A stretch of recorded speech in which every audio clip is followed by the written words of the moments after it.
Necesitas Turismo Cabal, seguridad en viajes. Destinada a la cartera de consumo. Más información en www.turismocabal.tour.ar. A ver, Jorge, ¿sobre qué es tu columna? En realidad la titulé Más impuestos para los sectores especulativos supone más derechos para el pueblo. En realidad, este tema me nació a partir de escuchar una presentación del diputado español Gabriel Rufián, que lo escuchamos mucho y lo pasamos mucho en este programa, sí, que se refería a el problema de la vivienda, en este caso en España. España, si hago algunas aclaraciones contextuales, tiene como primer producto de valor agregado el turismo, digamos. Es decir, España es un país predominantemente turístico en el sur, vinculado al tema del Mediterráneo,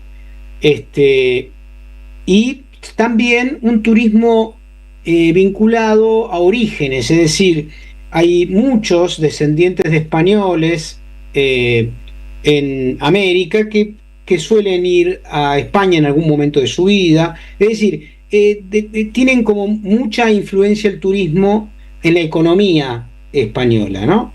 En Madrid, en Galicia, etcétera, es como el primer producto de exportación, si se quiere, o de generar recursos para ese país.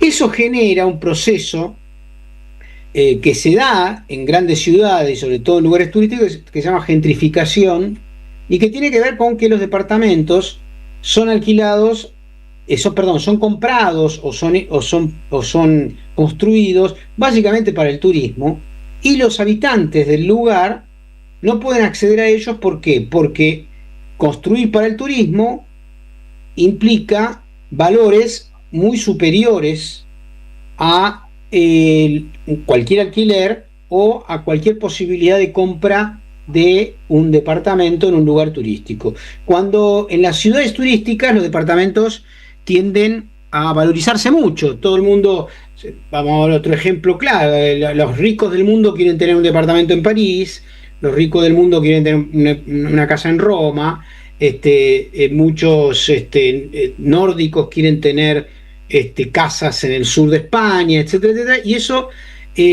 produce una especulación inmobiliaria de mucha gente que, en vez de digamos, poner un dinero de sus ahorros digamos, en comprar un taxi y alquilarlo, en comprar oro para, qué sé yo, una onza de oro, no sé, compran departamentos, ¿no?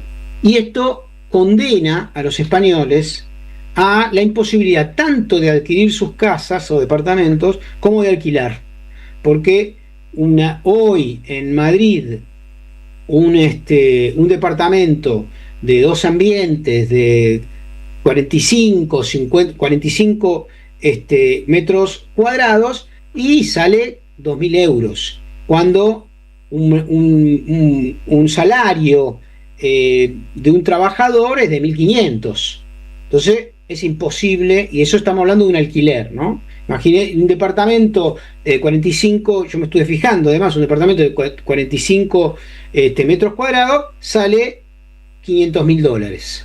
Entonces, imposible. Entonces van generando un proceso de expulsión. Es decir, a los nativos, para decirlo en lenguaje que se entienda, a los nacidos, a los trabajadores que viven en Madrid, se los va sacando para afuera, porque los departamentos que alquilaban suben mucho, o los departamentos que compraban y que tienen familiarmente los tienen que vender porque no los pueden sostener, ¿no? Digamos, por los impuestos, etcétera, etcétera.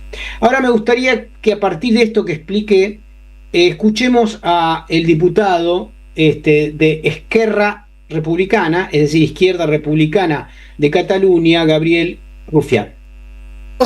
Es la kriptonita de los ricos del mundo: los impuestos, pagar impuestos.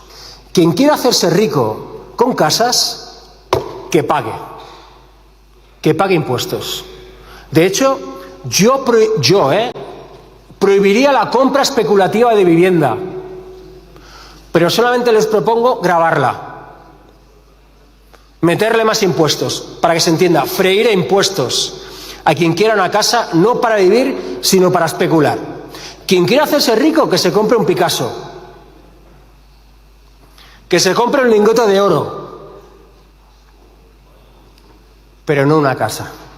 Por encima del derecho a alguien a tener 5, 6, 7, 8, 9, 10, 20, 25 casas, está el derecho de una familia a tener una casa. Una familia, una casa. Es la Bueno, se cortó al principio, pero es importante. Él dice al principio con una analogía, porque es un gran expositor, Gabriel. Sí. Dice, ¿cuál es la kriptonita de los ricos? ¿No? Los impuestos. Los impuestos. Yo tengo miedo a veces cuando hablamos, Sandra, y decimos, por ejemplo, la palabra kriptonita, que muchos puedan no saber de qué estamos hablando, ¿no? Sí, los que nos escuchan a nosotros saben que la kriptonita era lo que lo mataba a Superman. Pero por si acaso no está mal, porque existe la posibilidad que gente de la generación de nuestros hijos, enhorabuena, empiece a escuchar programas maravillosos como este y que no hayan leído historietas de Superman, entonces es bueno explicarlo. Efectivamente, ¿y por qué hago un lazo entre la especulación inmobiliaria, que es típica, digamos, se ha puesto, digamos, como un modelo de que alguien junta unos mangos, se compra un departamento, lo alquila, etcétera?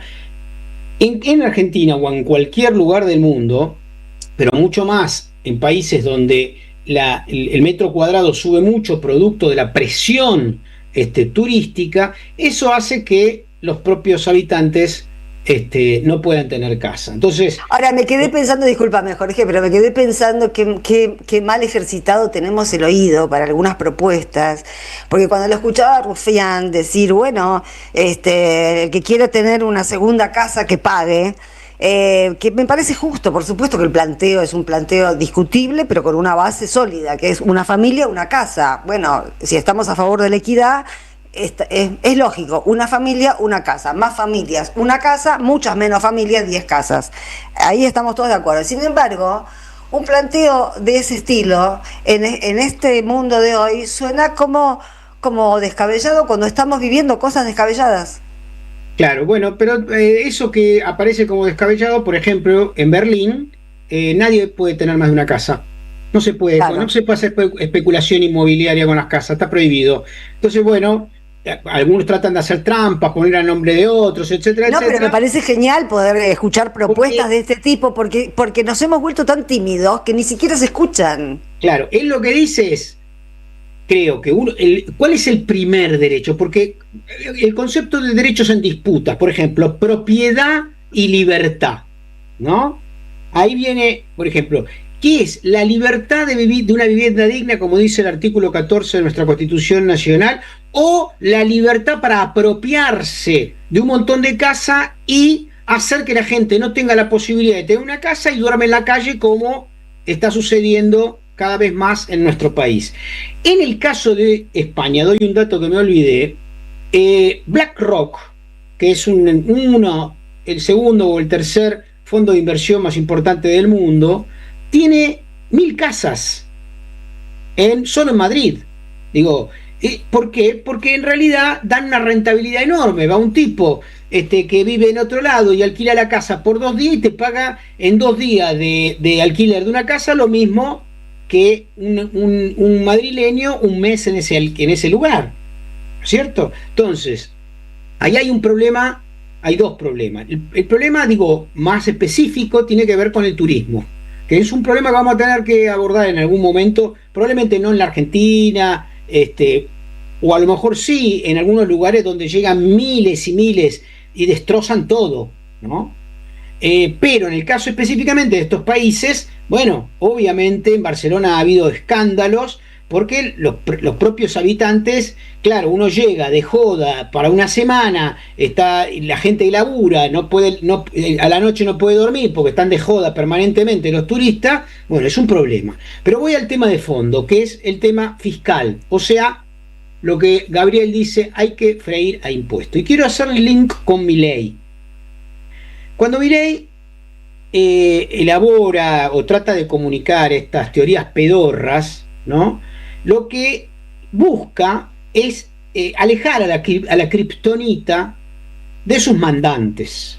El objetivo de fondo de Milei es que los ricos no paguen impuestos. Entonces, en vez de decirle, miren, yo lo que quiero es que los ricos no paguen impuestos y los pobres se la arreglen y me importa un carajo si van a la escuela, si tienen asfalto, si tienen luz. No quiero que mis amigos y aquellos que yo admiro paguen impuestos. Y si dejan de pagar impuestos como yo quiero, bueno, la universidad, la escolaridad, etc. Ahora, diría Milei, tengo un problema. Hay una parte que sí necesito cubrir. Hay una parte que necesito cubrir, que es la mano derecha del Estado.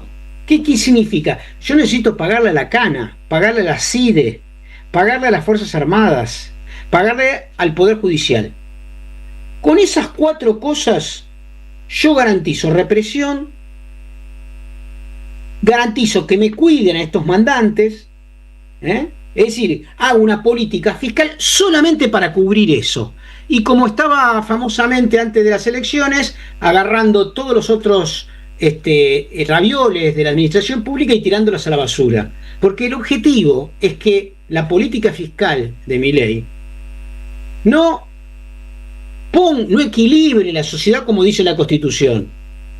No genere ni vivienda digna, ni educación pública, ni derechos para los ciudadanos, ni políticas de salud, ni salud pública, nada. Lo único que necesita Milei es que haya suficiente recaudación para pagarle a quienes van a pegarle a los jubilados el miércoles, que necesita suficiente recaudación para pagarle los enormes salarios a los miembros de la Corte Suprema de este país, que le paren todos los quilombos, incluso llegado el caso de un juicio que a un momento se lo va a comer, por supuesto, Milei, ¿no es cierto? Entonces, ¿qué es lo que tenemos?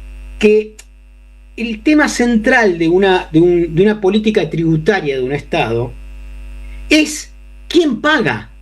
Si pagan más los que más tienen, o no pagan más, y en todo caso, al no pagar más, lo que termina sucediendo, por supuesto, es que no hay recursos para garantizar la salud, la educación, los derechos sociales, la luz en las calles, etcétera, etcétera. Voy terminando con esto. Me parece clave reflexionar y que la gente entienda que una política fiscal se trata, cuando Milei dice yo vengo a enfrentarme al déficit fiscal, ¿qué está diciendo? Dice, si el Estado recauda 10, yo tengo que gastar 10. Ahí aparece una segunda pregunta. Muy bien, ¿en qué gastas los 10? ¿En qué gastas los 10? ¿Y por qué beneficiás que cada vez paguen menos? Por ejemplo, antes en Argentina se pagaba por los autos lujosos, ahora no. Ahora los ricos tienen la prerrogativa de poderse traerse su Lamborghini, su Ferrari, etcétera, etcétera. Y con lo cual entra menos recursos al erario público, gastable en cosas interesantes, ¿no es cierto? Entonces, tomando un poco lo que nos decía Gabriel Rufián en España, ¿no? Vamos a tener que rever políticas fiscales, porque estos que te dicen, si pagan mucho impuestos, los ricos se van. Ahora, el razonamiento, que es absolutamente trivial, si se van, ¿qué pasa con sus máquinas de hacer dinero locales? ¿Quiénes se las quedan? Las tienen que vender, las agarran otros. No es que se van y se llevan una planta potabilizadora de agua, no es que se van y se llevan las máquinas textiles, no. O los propios trabajadores, como han demostrado ya hace unas cuantas décadas pueden hacerse cargo de todas esas inversiones abandonadas, o nuevos actores empresariales van a tomar, obviamente, juntos esa iniciativa y no se va a quedar. Entonces, hay que dejar de mentirle a la sociedad de que el problema son los impuestos. El problema es en qué se gastan, quiénes son los que aportan, y poner en evidencia que en Argentina, por lo menos, los que más pagan impuestos, paradójicamente, son los que menos tienen. Porque pagan impuestos regresivos, 20% cada vez que, o 15% cada vez que compran una leche o un yogur, mientras los grandes señores del dinero local lo que hacen es agarran toda la guita que ganan, no pagan un peso, se la llevan afuera y la ponen en bancos de Bahamas. Pensemos, insisto, en políticas tributarias progresivas que hagan como corresponde, que los que más tienen sean los que más pagan. Hasta ahí estamos. Cuando estén secas las pilas de todos los timbres, hay una radio que nunca se apaga. Cuando no tengas ni fe, Que 20 años no es nada. Prende la radio. Prendete. AM530. 20 años. Somos radio. Somos comunidad. En el CUI